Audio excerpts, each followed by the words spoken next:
Hello footies, welcome along to Foot in Review, powered by footcoaching.com, bringing you leading analysis and opinion on all things Ultimate Team since 2019. We bring you 2 audio shows a week, available on all your leading podcast platforms, plus it's a fully produced video show now, which you can check out over on YouTube and Spotify. Now, if you can afford to support us a little bit extra, go that little extra mile, why not consider heading over to patreon.com/foot in review. Get a range of benefits, including joining our new loyalty program. You get Discord access as well as lots of other bits and pieces. Head over to Patreon for all the information on that. A big thank you to today's show sponsors, CarMoney. We'll have a little bit on them later in the show. But in the meantime, a big thank you to our Skybox holders over on Patreon, Amar, Artyom and Peter. Hello foodies and welcome back to Foot in Review, episode 653. Did you know that triangles are polygons with the least possible numbers of sides, namely 3? And the 3 internal angles of a triangle always add to 180 degrees. Even an equilateral triangle has 3 sides from equal length and 3 equal angles. Yes, my name is John and tonight we'll talk about triangles and the good and the bad of FC24. Joining me is, of course, the King of the North, the Herahola from Norway, the Norwegian Indiana Jones, is Mr. FC Database. It's none other than Ingve. Hello. Hello. Did you know that much about triangles? No, I kind of got stuck with the episode number, so I don't know if I heard the right number. 653. 653 is amazing. No, that's not true. It's actually 563, but I'm glad you corrected me there, my friend. As in so much, I keep losing count. 5, 6, 3. Still a lot of episodes, though. Yeah. And that's not even considering our bonus episodes, which our next guest on this show has made a couple of himself, which we'll talk about as well. Because he's back. I had to actually think very long about what his actually nickname was, but I think it's still the Angel of the North. But it's none other than Aaron the Mid Kaloo. Welcome back, Aaron. Yeah, thanks for having me back. Let's go with King of the North and Angel of the North, like John Snow. King in the North. Yeah. Yeah, sorry, I'm just Dutch guy from that Central Europe. It's good to be on. I never thought I'd come on podcast to talk about triangles. I'm trying to play triangles around my opponents currently. I'm not sure how effective it is yet, but I like it. Yeah, I'm trying as well. Let's keep it on that. So, Aaron, for people that don't know you, because hey, it's been a while. Who are you? What do you do? And what are you public thoughts on FC24? So who am I? Well, I'd be disappointed if people had forgotten me, but I have taken a hiatus from... we've also grown quite a bit, so... Yeah, no. Consider it a positive thing. Well, I don't know. Is that I stepped back, it grew. Maybe there's some feedback for me there. I'm not sure. For me, I took a hiatus really from being really heavily involved in the game. I was very aware of probably some more negative impact it was having on me rather than positive.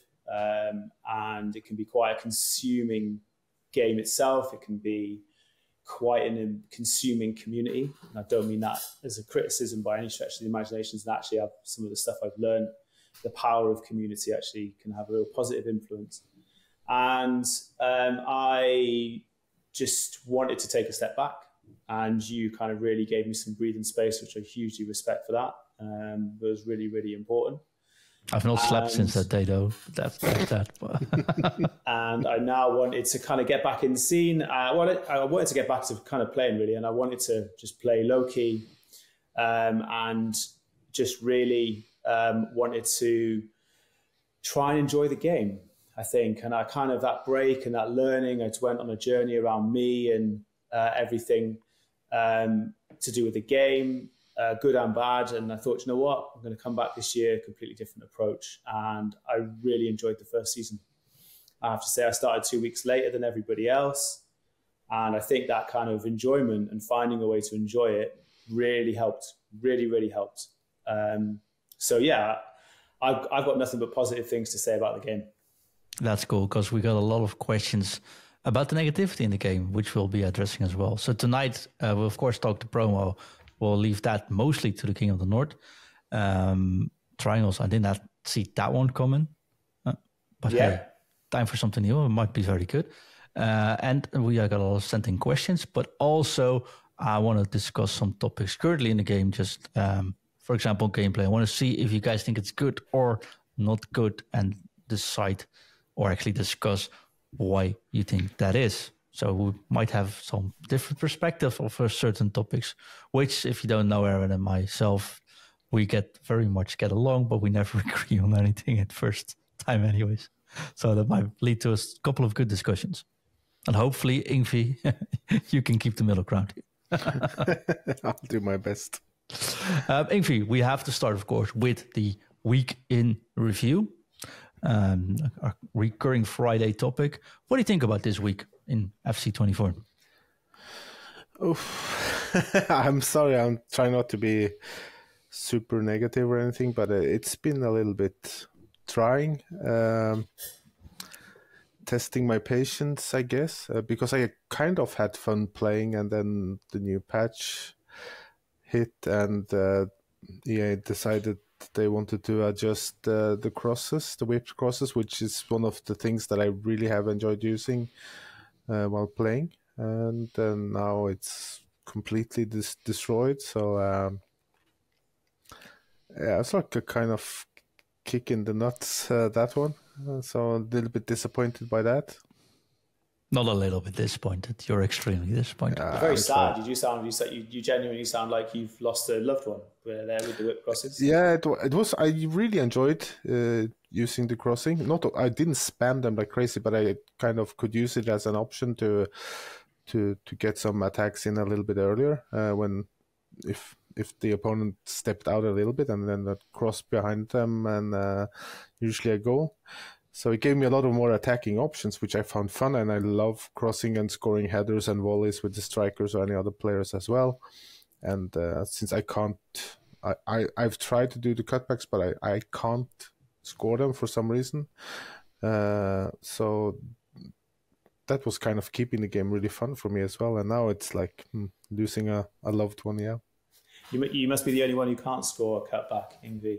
Yeah, I'm a little bit older than most of the players, so maybe that's why. But yeah, it's like I go and try the pass, and nope, it's like I can't get the ball rolling. It's like suddenly the grass is 1 meter high, and it's very easy for the defenders to intercept. So I don't know what other people are doing when they do the cutbacks, but it's time for shameless plug. Check out footcoaching.com, and don't worry, Ingve, we got your back. We'll teach you. Thank you. Yeah, I saw the change. I had Chloe Kelly in my team for ages. Yeah. And the whip crosses was just so cool. But I did actually take her out recently. And it's a shame that there's no fullbacks who've got the same, well, I know Trippier has, but he's not really usable. But I love that. And it's a shame if they've nerfed it like quite drastically, because it was a really super effective way, especially against more teams sitting deeper or the high press, like the auto offside trap. It just gave you a really easy option, because it did kind of feel slightly broken, because it literally felt every cross went straight to a free striker. It must have done something. I hope it's still slightly effective. It's really effective on corners as well. I always loved play a short corner, back to the taker. They've come out 10 yards, whip it in, goal. It was, and I think the play styles for me, it's been a huge addition. Shame if have impacted that one, because it was, for me, the same as you. I love crossing. It's so cool. It sounds like it's not as cool given how sad you sound. Yeah, but Ingve always takes a couple of days to process it. I think he'll be fine. Because I hope to find a different way to do the crosses to make. I've still been crossing a couple of days though, and I can do crosses, but it's much more difficult to get the whip. It's like using a whip without, the snap. Yeah, you're the Indiana Jones of Norway. I mean, yes, someone can handle whips. It's you. I need a couple more days to let my professional opinion air. But so far, I do think, and I've said that really early on as well, that the whipped cross felt really broken, because it's always a hit. and that I wouldn't mind that they're tuning it down. Not saying there aren't other things they could tune down a little bit, like the finesse plus, for example. But I didn't mind the nerf, and I honestly don't feel that made that much of a difference so far. But I used it probably less than you did. So give me a couple more days for my definite version of this one.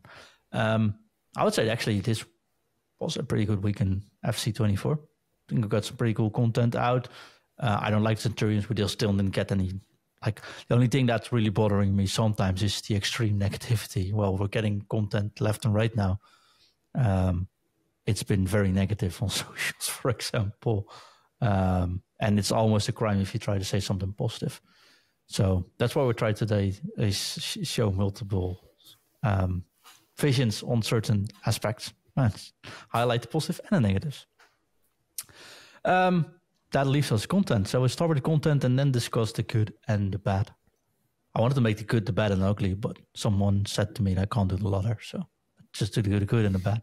But let's start with the content. Triangles, what's it all about, Ingve? It's 3 stars from the same club. So it's 1 female player and 1 male player, and then there's a hero. So you get your triangle to kind of do some interesting linking up. Be fair, you're never getting those triangles. I might get a part of them, but it's a little bit difficult. If you're going to do the Spurs one, I think, you can do 2 of them quite easily. 1 player and 1 SPC, and then 1 very expensive SPC. So that might be a little bit costly for Spurs fans, I guess. And but of course, there's so many well-known players. Yaya Toure, we have Thiago, Joe Cole, Guvu, Kimpembe, Carvajal, Ginola, Kaut, Gallagher, Kirby. There's a lot of players that people know. Grealish. So there's not many unknown players to get if you're lucky enough to pack some of these. So, what do you think of the idea, Aaron? Refreshing. It's nice to see content that's different this year. I'm a big fan. It looks like there's a lot of grindable content on the menus that goes alongside this as well. If you look at the Spurs SBC, I think it's Neville. She's really cheap, really good card. Potentially hard to link if you don't have a lot of English or WSL players in your team. But I think a lot of the WSL, and it goes the same with the other girl players, is I think their value, unless they're super meta, it's quite low. Not you don't come across them. Well, you probably come across them more frequently, but I think that they're not overly used. You don't see them like Hemp, Chloe, Kelly, 2 great crosses of the ball. If you traditional 4-4-2 with 2 big target men up front, it was just a dream fun to have, right? So I like that they're bringing this in. I like that it's a really diverse promo. It gives you access to the hero cards as well, although they'll probably be slightly overpriced. It will be difficult to get. I'm not sure how usable over a long period of time some of them are potentially going to be. So I'm a big fan of seeing them do something different. I guess sometimes it maybe feels like eat, sleep, repeat, especially with the game modes. But this for me is refreshing. The season's shorter as well, so I quite like that. I think that's pretty cool. There's 3 good free cards available through the season if you hit all of the XP to get them. And then does that mean there's another one that comes next? I think I like that. It's the variety is good. I can't say I disagree, but I care far less about content than the general player in FC24, I think. Anyways. Good. Ingve, look at the team itself. Anyone you want to highlight from the team before you dive into the SBCs and the objectives? Ginola. I'm pretty sure we're going to see him in most FC Pro playoffs. I don't know if we'll see this one this weekend, but the next ones he's going to be in pretty much every team, I think. I'm pretty sure we'll see Kimpembe in a lot as well, because he's a favorite. Also, the left back from PSG, the lady. She has been really good before as well. Sakina. She has an inform as well, which was really popular. And she has the Quick Step Plus playstyle and Whipped Pass normal one, which is nice as well. Anticipate, Block, Jockey, Technical, Relentless. So sounds like me though. Yes. Technical. So I guess she's going to be popular, and of course the Ayatore will be probably in quite a few teams as well. It looks decent. Yeah, it looks really good. Any monsters you want to pick out here, Aaron? I haven't really looked at the players in loads of detail. I think that some of the lady cards will be really good. Looking at some of their initial sort of the face stats, you could say. So I wouldn't write them off. I think they'll be easier to pick up price-wise. We talk about some of those higher Ginola, Kimpembe. I don't know who's got coins to be picking up those, right now, unless you obviously, I don't know, it's a contentious topic in playing the game full of your own money. Don't see a lot of high-rated cards in most games, to be honest. I've only played Mbappe against him once in all the games that I've played. So I'm not sure they'll all be there, but I think there's a lot of usable low-rated cards. I certainly wouldn't write them off. Some really interesting links you can start to do. And again, some of the ladies have really good play styles as well, but I think those cards don't get picked up because their face stats maybe don't look as good. Maybe it's their speed or their strength. But I think the play style supersedes those face stats anyway. So I hope we see some of them in teams. So yeah, we'll see how it goes. But keen to see what else comes out. If it's a 2-week promo, see what we get next week as well. But not really next week is the square promo. Oh, squares and then circles. It's like a kid's toy. None of the Spurs cards. I mean, Ginola, but I ain't getting him. But yeah, Maddison or King don't really interest me. Yeah, I wouldn't mind that thing. So the Ginola as well. Ingve, the heroes themselves, they don't look too much of an upgrade, or am I? There's not being too critical. No, you're not really. If you check out, for example, Morientes, there's mostly +1 and a few +2, so upgrades. So it's not like kind of super huge upgrade for that card. So it's the same with Ginola. Mostly 1s. There's a few 2s and +3 on heading accuracy. That card's going to be overpowered, of course, as well. Anyways, but it's not a huge upgrade on his already great-looking card. Same with Yaya, mostly +1, +2 on the pace. So it's pretty much new card design if you are a little bit critical, because they have the same work rates and weak foots and everything. So it's even worse. I think for +1 upgrades, right? I think that's where it's not great. I don't think. I think it's. I think from that point of view, for some of these high-rated cards, I mean, it's good if you trade in and you want to try and pick up some of the low-rated hero cards. You might see a little bit of a drop-off because of these, but for +1s, the prices that were going around, I'm not sure it's necessarily whether you don't notice the difference in game over +1, unless they do something with the play styles all of a sudden that makes them way more effective. I just don't see the value in it. But I love the idea of the promo, and it's nice to see some other newer cards. I like seeing different cards in promos, and this is a good step for that. Even the likes of Conor Gallagher in there are not exciting really, but it's a different name to the usual ones you generally see, and I think that's pretty cool. I like that. Variety is good. Yeah, Athena as well. I agree. Although I have Joe Cole, the 87 rate one in my squad. The new one is basically the same card +1, except it also has the same dynamic image, which that could be in Footbin though, or a web app. Oh, that's maybe a placeholder or something. I can mention one thing before I forget, is that Dirk Kuyt, he got playstyle plus upgrade for his new hero card, which is the aerial one, which he didn't have. Yeah. So, but I think that's one of the few ones that got some kind of playstyle proper upgrade at least. Yeah, I do think he has to have a right back position as well, though. But like he played that with the Dutch squad. But De Kuyt looks like a proper representation now of De Kuyt as he was. In real, like good with his head, high, unlimited stamina, just go. I think that card, I mean, I'm not going to use a 3-star, but it's one of my favorite favorite players of all time. And I think they did him well in this case. Yeah, but they should have made him play a center mid or striker or something. But he can only is right mid and right wing. This new card, it's a little bit annoying. So it will never be used. 80k though. So I think you still got to remember though, right? It's very early in the cycle.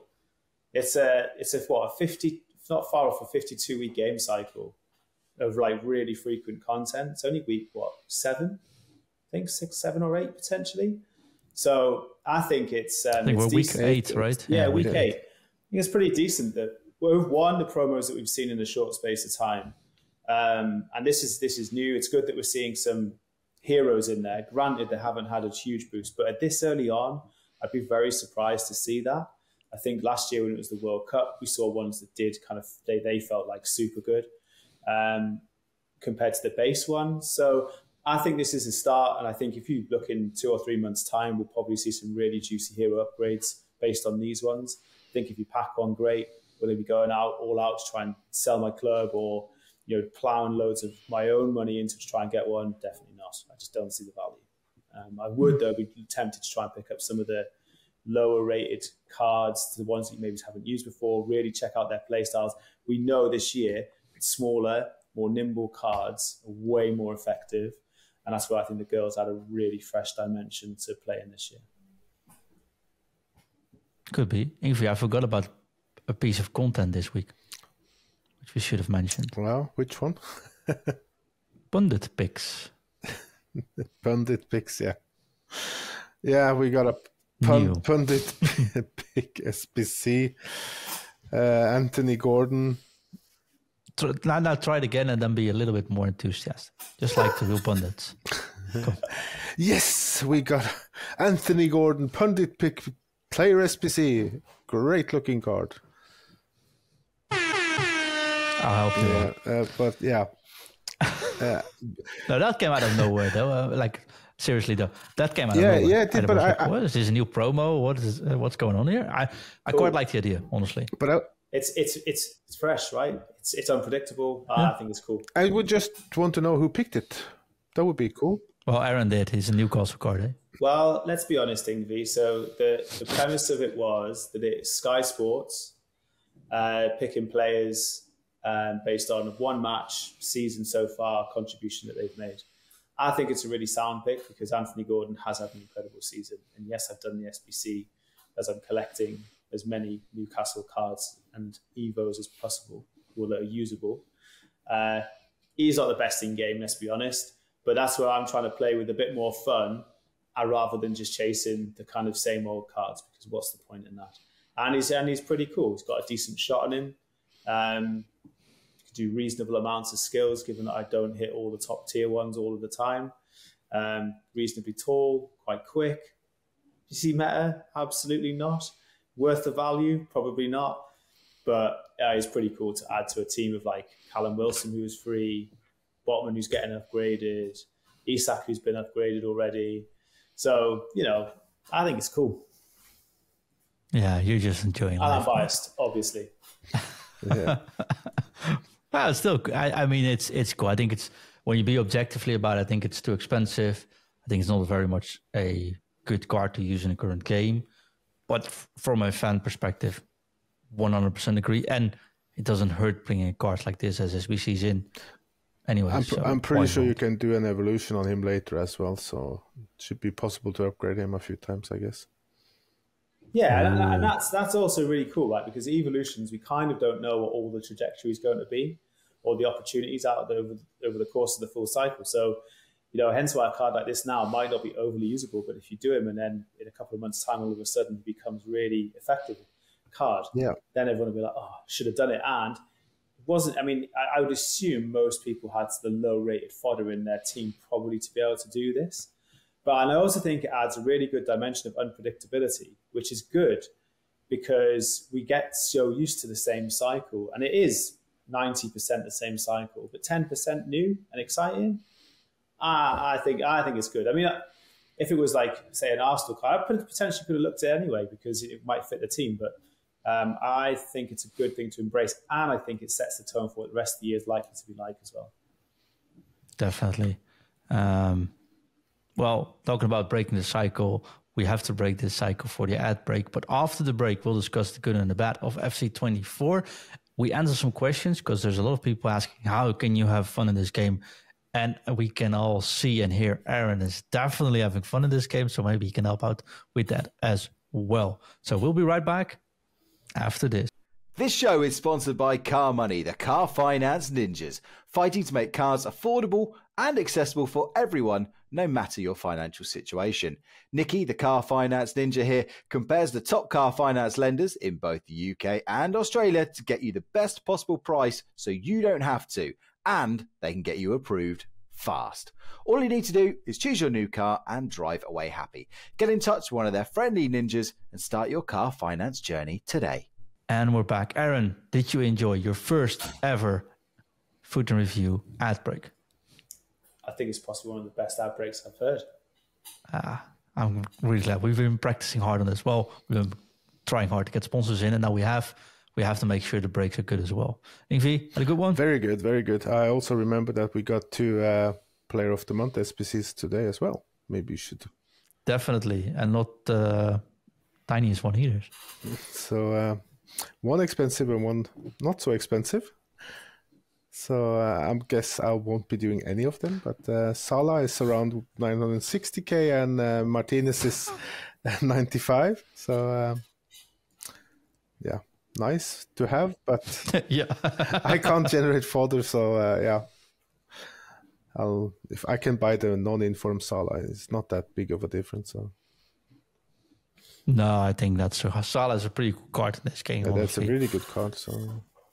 I quite like him. He's now 160 something, something around that last time I checked. So I would just get the regular one, but it's cool they gave him the player one. I think it's very much deserving. Mm-hmm. Isn't the difference that he has different playstyle? From his Trailblazer, yes, but it's not different from his non-inform. Then I would never pay 800,000 difference for this card. No. Maybe not. Although he's got a great dynamic image. That's true. That's true. Doing cards with dynamic images, such an own goal. The play styles are crucial. I wouldn't do it. I think it's a waste of money. I don't use him, but the gold Salah is an incredible card with his finesse shooting. If it's still the same play style, arguably what are you getting different? Nothing. It's just a flex of either your financial power in the game or you like the dynamic images. I just don't see the point. The market's crashing. Just wait another week or so and you can probably pick up Salah for bottom price. You'll stay in your team for probably 2-3 months. I think that's a sound investment if you love Salah, if you love Liverpool, however your team is built. The Martinez one disappoints me because playstyles are like nothing. It's a shame because I think he's a good card. I like him as a player. I think some of his stats are interesting.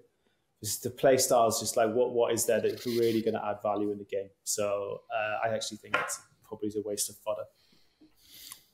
Yeah. Yep.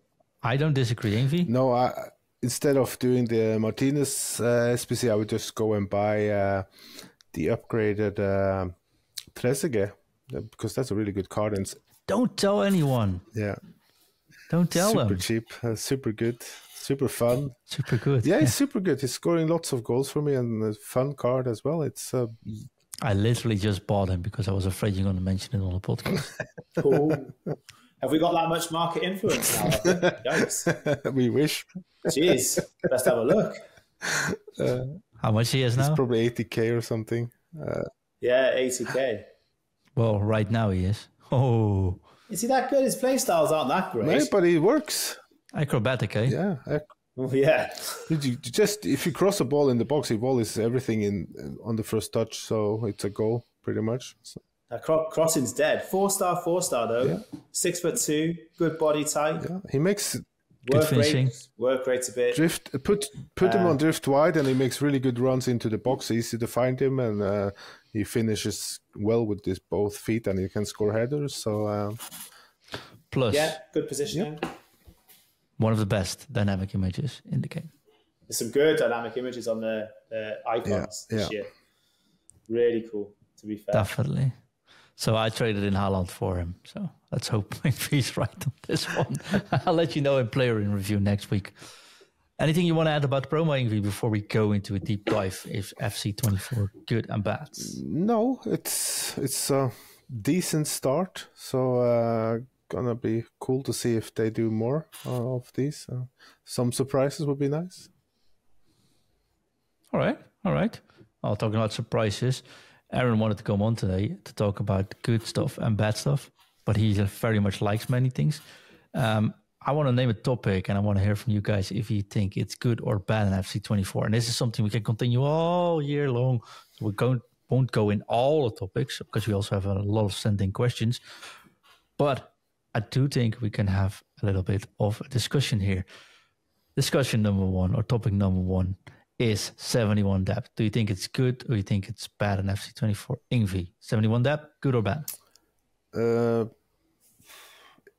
It's difficult. It's both good and bad. It's good for people that struggle moving the players around to defend. It helps winning the ball a little bit earlier. Bad thing is that you can get countered, and if you face a decent player, he can move the ball around quite quickly, and you'll be exposed and gone for an easy goal. So has its good and bad sides. The only thing I really dislike about it is that it seems like stamina rarely get any drain at all when it's activated, which is annoying. So I don't. If it drained its stamina, I don't think many would use it that much either. So, Aaron, good or bad? I'm not going to sit on the fence. I am going to say that it's bad overall for the game. I think, given what you said at the top of the show, they've nerfed the whip crossing as they have. It takes away a really good way of dealing with it. So that's, not that there's loads of players who could do that anyway, and you kind of like compromising some elements of your team to get it in your team, but it is really effective. So it is bad because it narrows the skill gap. And my view on skill gap is, if the AI does something for you, it's making the skill gap narrower. We should make the skill gap bigger by asking the player to do more. And there's an offside trap that you can trigger. So you should have to manually trigger your offside. It requires skill, timing, and you can't frequently do it, right? You see over and over again. It seems like it's slightly changed a bit this year. You could use to spam it and they'd keep moving up, whereas this year it seems a bit of a delay. Just because I haven't used it that often. If auto offside, I'm not a fan. It's the auto offside that I have a problem with. The high press, I don't have a problem with, because you drag players out of position. It's really easy to play in behind. But the auto offside bit, I just think should be something that a player manually triggers. 3 weeks ago, maybe I did a show saying 71 depth, I actually call it 71 depth, is good for FC24. So it would feel really weird if I'd say 71 depth is bad.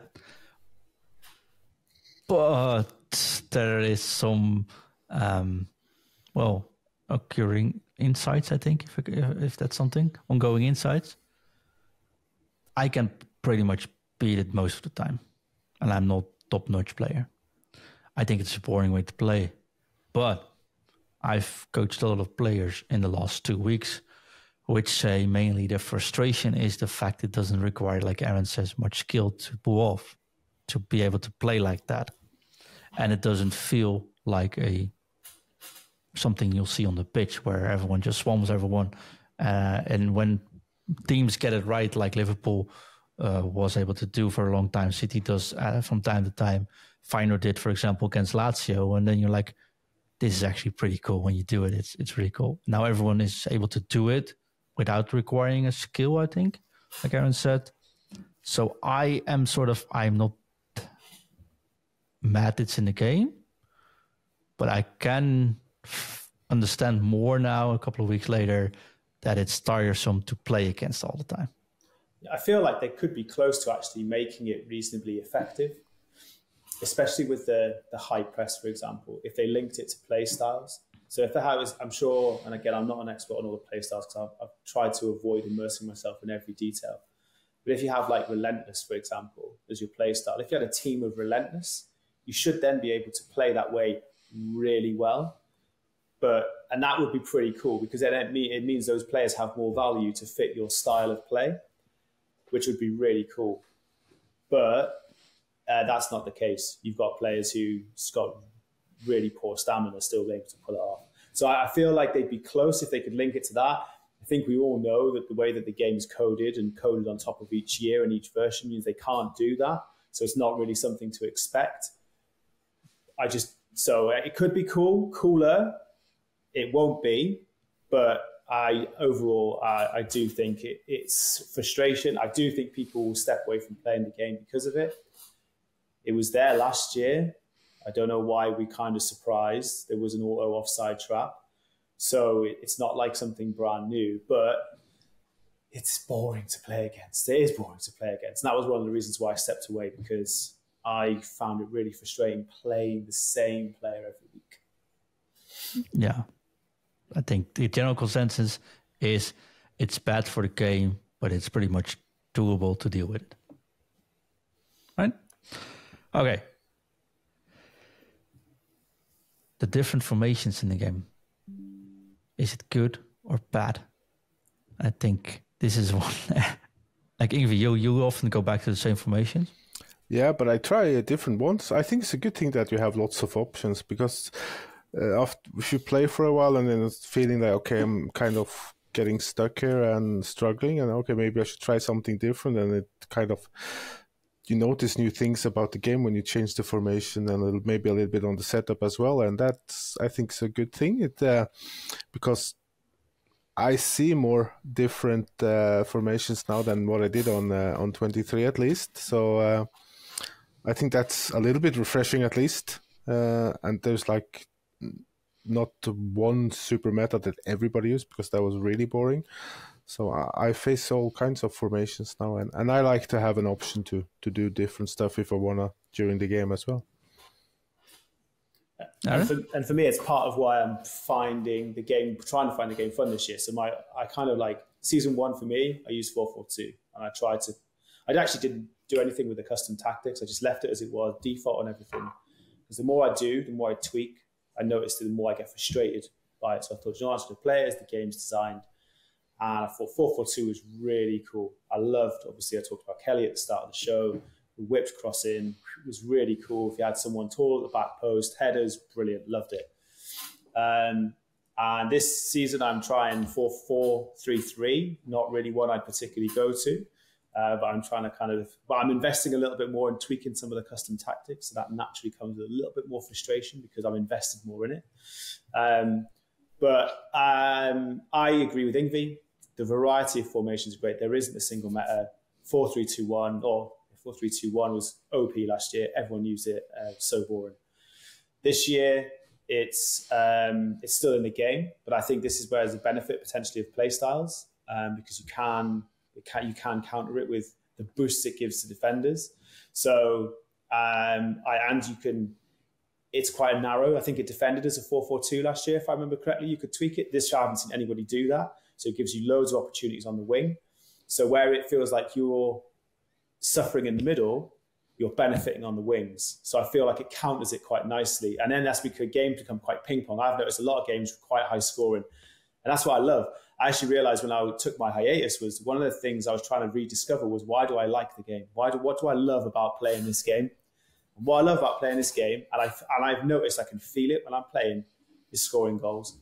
Nothing else actually matters. It's scoring goals that I find the most enjoying part. And this game is very much like it this year. I can lose 6-4. I've scored 4 goals. So I feel pretty good. I'm not fussed about the result because those 4 goals made me feel good. Last year, you would grind away. You could not score. They'd counter you. It would be annoying. So I do have one point on formations, though. I feel they need a bit more work in their structure. So 4-4-2, for example, and I messaged in the group chat, the midfield just all defend in a tiny box. Defensively, I'd like them to be a little bit more spread out because all I end up doing is taking my right winger all the way over to the fullback to try and put a bit of pressure on. I think they could just work on some of those components. And I think if you look at 4-3-3, which I'm trying at the moment, when you start, if you have a goal kick, your 2 wingers stand basically up on the fullbacks. That would not happen in game. So even if they drop deeper by like 5 yards, that would feel a little bit more normal. You have to then call them short for a pass, which is fine, but that's a skill gap. And if you don't do that and you pass into them and they've got a high press on, their fullback's already won the ball before you pass even made it. So a few little things like that, I think, require a little bit more care and attention. But overall, I think formations this year are a win. Good.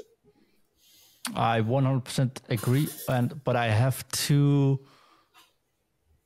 possible problem scenarios in my mind.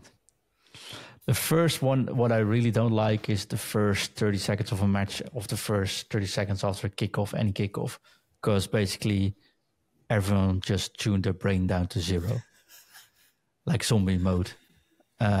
Even if like the first 30 seconds of a game, the reason kickoff goals happen, the reason why you can just dribble through everything, AI is just turned off. They just stand there flat in a formation. They were just parked it and they can't do anything, which I find extremely frustrating. It's been bugging me for 2 years now and it's still there. So that's what I don't like. Making some formations that are compact in the middle actually preferable for pro level play or high level play, because at least you can't run through the middle because, hey, people just stand there, right? That's not going to get fixed anyways. So I just want to make one vent about it and then be done with it. The second thing is we got our first broadcasted pro event this Saturday and Sunday, right? Or this Saturday at least. The formation that's going to win that one, or if there's 2 formations in the final that are the same, that's going to be the formation we'll be seeing for the next couple of weeks. Even though it's not necessarily strong, because I do definitely agree the balance in this game is much better than it's ever been before. But we will get a sort of meta formation in the coming weeks because what we'll be seeing tomorrow, this Saturday. What would be your bet on what that is going to be? 4-3-2-1. Yeah. It's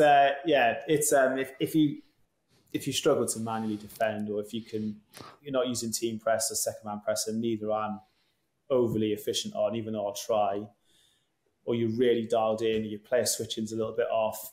It becomes a bit. You always have a man in behind or in between the center defenders, which you can just ping into. Yeah, and it will happen, and it only needs to happen once to get a goal win, and that's why the 4-3-2-1 is in. Theoretically, I think still the strongest formation, and the way it can get sort of countered, you can't play in pro level, which is a 5-4-3 back. So it means the games are going to be super high scoring, which is actually pretty fun, though. I don't think anyone takes any risk at the start. We'll see very low scoring games at the start. I would put a bet on you now that would not be the case. I reckon there'll be at least 3 goals in every game. All right, let's talk about it next week because I'm pretty sure what's happened. By the way, Ingve, just to make sure everyone is aware, if you link your Twitch account with your EA account, people get content in game now, right? Yeah, you can. You can get these viewer rewards, but you can also link Twitch and YouTube to get these. Twitch is probably the easiest one because most of us already have done it, so it's kind of just like tune in. You also get a few packs by just linking them, so when you start the game on console you get a few packs for that, and you kind of, if you watch 15 minutes you'll get 400 XP, and if you watch 60 minutes you get a Prime Goal Players pack. If you watch 90 minutes you also get something like a Prime Gold Players Pack. So this will also give you a Mega Pack by watching, and you will get a Rare Players Pack. So there's lots of packs, at least for watching. We didn't have that last year as well. You can unlock a kit, which is looking okay. So with loads of more tournament last year, though, there was actually a pro scene we're talking. Yeah, that's not trying to be overly negative, but pro scene. I miss the good old days when you could kind of win an icon or something like that, or players. Only because you got a team of the year, Frankie. I also got Pele. So, know, but at least the option was there for people to get something really, really cool. And one Pele on the stream where 50,000 people were watching, and Ingve got Pele. Yeah. And then the next time he got a team of the year, De Jong, because hey, they gave away 2. So I remember this guy. Yeah, but check it out. It's this weekend, and make sure to connect those accounts because it's definitely worth trying. Yep. It starts at 6 p.m. UTC, which is the UK time. So content o'clock tomorrow on Saturday, 11th, for some extra stuff. Yes. So you got a podcast coming out at 6 p.m. UK on Saturday evening, and there's live content which will net you back. I don't know what better combinations. That's awesome. Exactly. We have so little time, or we got so much to go into. So I just want to ask you guys to name one topic you either hate or despise in this game. We'll drop it as a teaser, and we'll be continuing this conversation in the future. Ingve, what's the one thing you like or dislike? I like the evolutions. I want to stay positive about this. Aaron, what is the one thing you dislike or like you want to mention? I'll give you 2 things. So, of course he does 2 things. I really like play styles. I think we'll see some really cool things this year, and I think potentially even better things in years to come. So I really like that. I dislike the negativity in the community, and I understand it to a point, but at the same time, I feel like there is ways to enjoy this game for every type of player. And I do wonder, if you change your mindset in how you approach the game, then do your results follow? So, yeah, there's my 2. That's good too, though. I'm not going to add or take anything away from that. Because the incenting questions is all about to do with that. Plus, we have something to announce concerning you as well, which sort of hints on that topic as well, Aaron. Adam asks, sent in the question, can FIFA really die? Is it something that people say has happened over the years many times and seems like we're on the precipice of it apparently happening again? But I sort of feel it's too big to fail these days. Look how much is wrong with the game, and I think profits are up. Even their player base is down a little. There's just no real competition that prevents them from having to make a really good game. Following up that question is Shaq saying, well, EA is probably not going to do much about this game. There isn't much difference on the game to actually do. EVOs are good, but I'm just tired of spending hours and hours to try to snipe the card I want to EVO. And if I choose to EVO bronze cards to 80 rated, where do I realistically use them? Hence my question is, what do I do for fun in FC24? Aaron, talk about mindset and how you can enjoy this game. I can only really speak for me, and I think you come from an experience where you really, really started to dislike. So I think some of that was there was many factors really. But my approach. Don't mention the salary. Don't mention the salary. That's not my approach is to take each season uniquely and think about my approach for each season. So this season I've set about, I can't unfortunately completely trade up my team and try loads of different players, which I kind of wanted to try and do. I'm not quite there yet. I am working on building my coin base though. So, but I think I'm going to do 4-3-3. I started off playing on a tactical camera view, which I loved, absolutely loved. However, once you get into higher divisions, it's harder. It's too hard to defend effectively. So I have switched back to normal, but that's okay. So that helped me kind of enjoy that first season because it was kind of low-key fun. But I guess everyone's probably similar to where I am at right now in kind of dipping the toe into being a bit more competitive. But for me, it's like I just think about what am I trying to achieve for that season. I'm not thinking too much beyond it.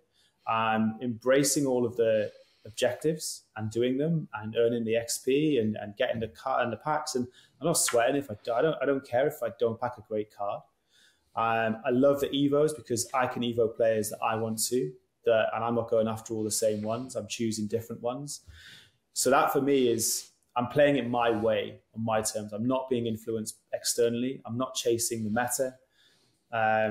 And within that, I mean, I'm kind of enjoying it. Like I play my two centre-backs right now are Botman and Schlotterbeck, right? Slow. But I'm actually having fun with them because actually they're usable. Good, decent cards. I can upgrade Botman. So like, I'm kind of cool having fun with that. And like I said, for me, enjoyment is scoring goals. I know that. So as long as I'm scoring goals in games, I'm not really too fussed about the results or where I come. Haven't done champs this year. Don't really intend to.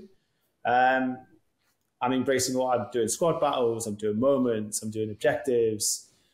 You know, I'm just enjoying all of the content. No pressure. Trying something different to keep me focused on it. And as long as I'm scoring goals, I'm having fun. And that's kind of it. Nothing gets you tilted by playing someone that just presses you? Probably been more tilted the past few days at points, but not to a point that it worries me. I think, like cutback goals, I do it. Can't really moan if someone does it to me. Bounce backs. I've scored some horrific bounce back goals. I sit there and go, you know, that was rough. You know, so about bounce backs though. Happens to me, like, what do I care? My keeper. I conceded the goal the other day. They've obviously patched keepers, which is really helpful. But it was a near post free kick, the slowest free kick you've ever seen. My keeper, who was Pope, who's now gone, literally pushed it into the post. At a slow speed, and I just laughed, and he won 1-0. I was like, but I can't change it. So why am I getting stressed about it? Like, what if I project all this hate and negativity about the game or the content and this, that, and the other? I'm just making myself feel worse. The game isn't going to change, no matter what people say. So let's just embrace it for what it is, accept that it's designed the way that it is, and find a way to have fun. I like using different types of cards. Trezeguet, I love that. That's a kind of a unique sort of card. I would love to have got like Kanu, Berbatov up front, you know, Premier League icons, cheap as. Like that's where I'm going to this year. Is I'm just trying to find a way to kind of have fun on my own terms. If I pack a good card, great. So check this out, right? And this probably won't go down well. I packed Neymar untradeable. I've not used him because as soon as I do, my mindset will change in the game. And I don't want that. I want to play the game on my terms.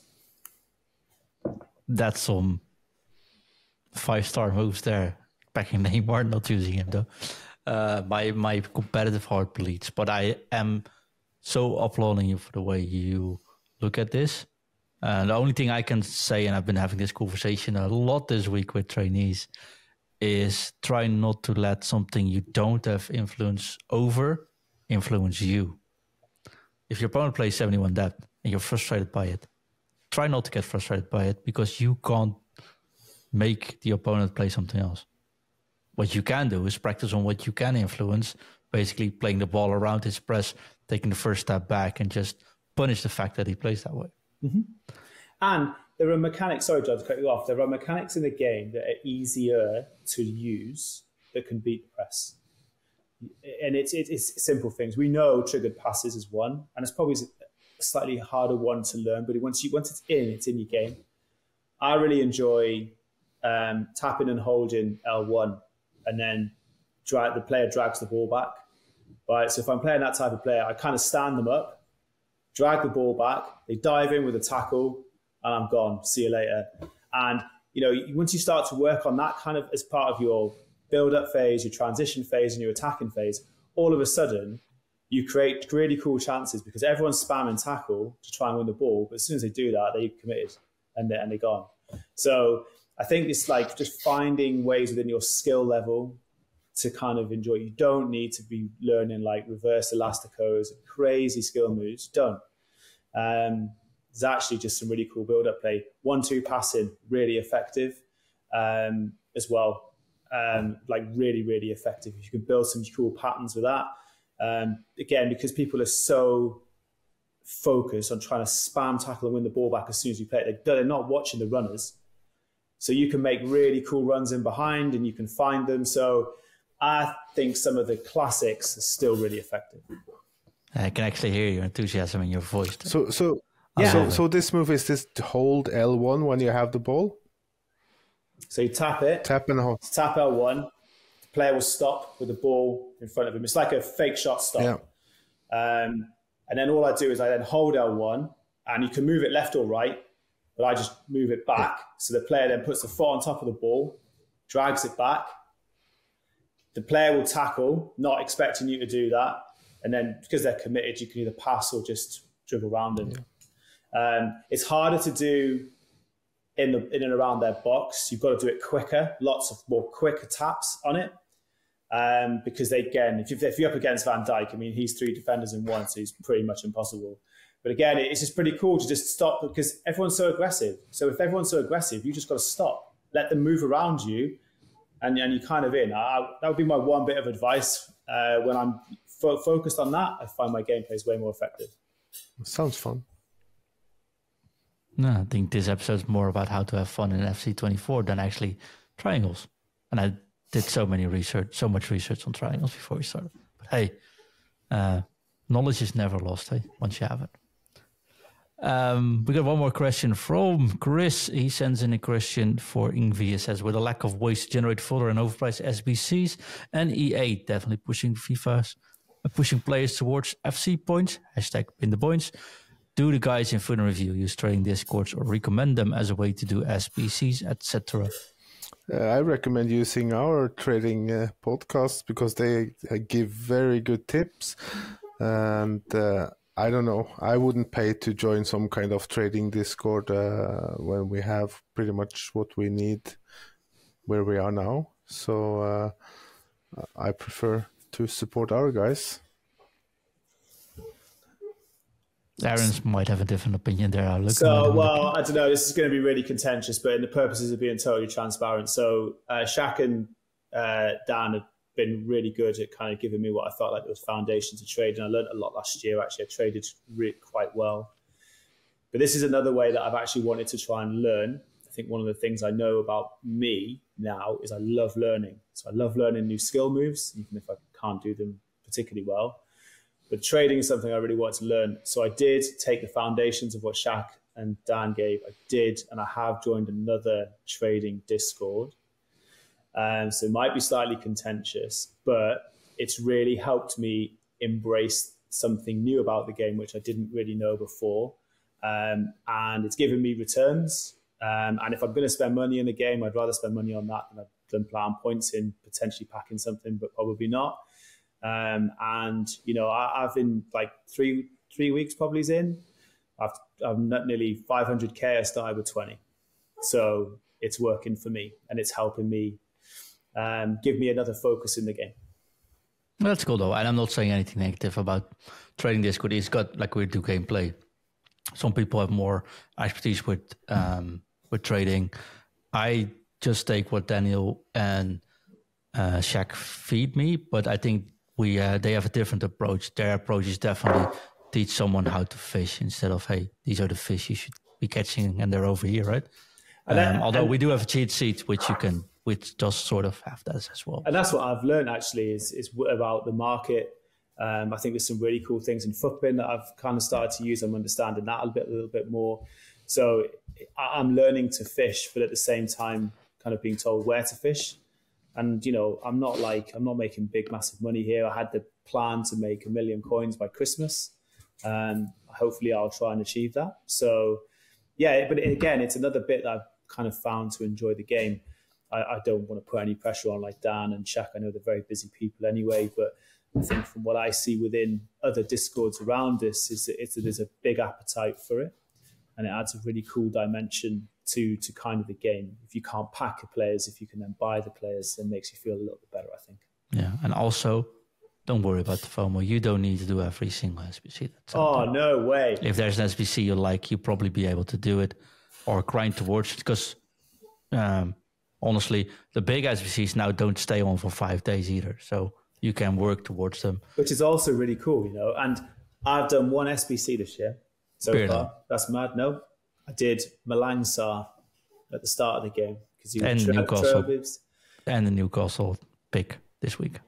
And Gordon, that is correct. So that's 2. I'll do Thiago Silva. I was waiting to see what else would come out with this promo before putting my fodder in. He would definitely go in. Really cheap, really good card. So, yeah, I think picking and choosing. But the icon ones are achievable over time. But EA have done something to manipulate pack weight. I would agree with that. Last year, every team had Mbappe, it felt like. This year, like I said, I've only seen him once. So I do think they are controlling. But if you look at it the other way, SBCs this week required 83 and 84s. So and they're accessible. They also released a pack on the store, which I know is contentious, to give you 83s and 84s. But there was potentially some value in that, actually, if you looked at how much those cards are on the market compared to the cost of that pack. Actually wasn't bad value, even though it's contentious. So it's not as if they're holding high fodder away from you and then saying, oh, but you need the high fodder. They are for some, but those SBCs are out for longer.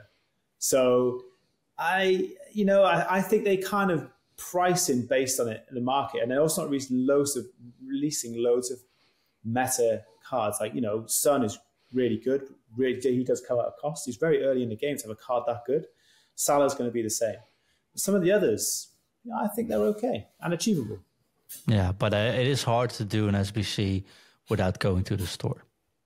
And I think putting an 83 and 84 packs in the store is, people say it's good because, hey, it gives an option and it's good value, but you should be able to get that value with playing or doing upgrade paths that didn't push you towards the store. So I think it's a problem it's a solution for a problem they are creating and maintaining, which is why I'm a little bit more negative about it. It's good to be there, and I would be one of the players that would instantly get that back to the SBCs. All fine, although, hey, I'm at #win-the-point, so I'm not spending any points, which means currently I'm not doing any SBCs either. So that's sort of the issue. But that's interesting, and that's something I'd probably talk about in other shows around people's attitude and desire to need to do things straight away.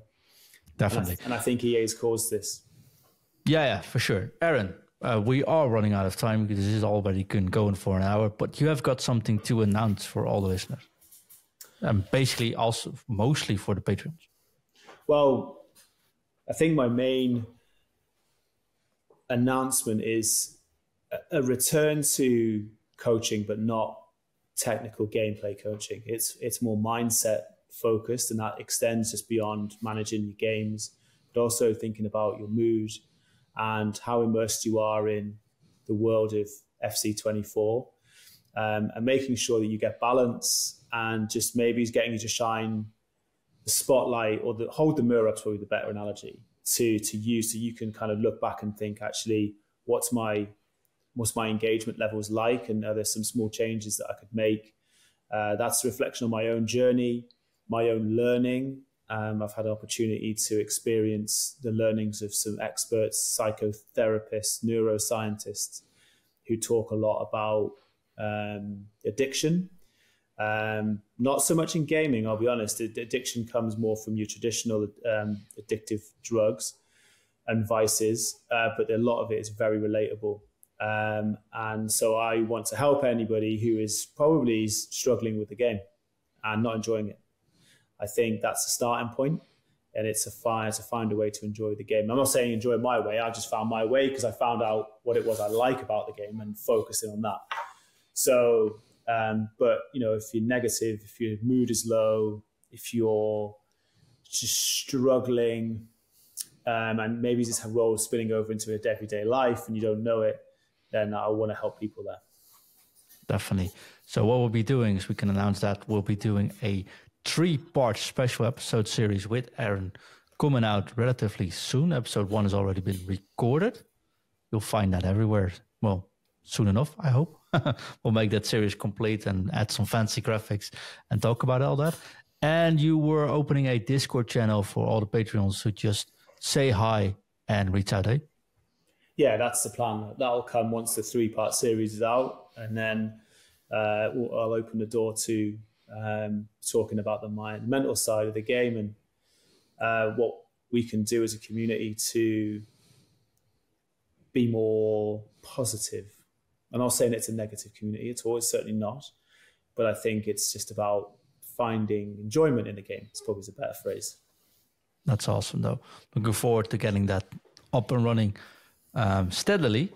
But I definitely think today's show is a good eye-opener for people that are currently not enjoying it, and see someone that definitely didn't enjoy the game last year anymore started to enjoy a game in its own way. So I thank you for being open on that, being on the show today. And if you have any questions, people can find you at Just Aaron. I think you changed something there, but I'm just... Yeah, that's fine. Yeah. Just Aaron on X, or just send a message and we'll make sure. I think it's also Aaron at Foot Coaching if you really want to reach out directly, right? Correct. So Aaron at footcoaching.com if you want to send an email to Aaron. Thank you very much. There's just one thing for us left to do, unless Ingve has any closing comments. No, I'm just happy to have Aaron back, so that's really good for me. That's very Awesome. kind, Ingve. Let's see if Aaron still knows what to do, though, at the end of the show, because I wish everyone a very enjoyable weekend. Enjoy the FC content coming out. Don't forget to like us or subscribe to us. Check out all the socials at Foot Coaching everywhere. Our TikTok is blowing up, guys. You should really check that out and leave a comment there. Be more interactive with us. But there's one thing left to do, and that is for us Drop to it. Drop it. Drop it. F-U. C. F-U. C. F-F-F-U. C.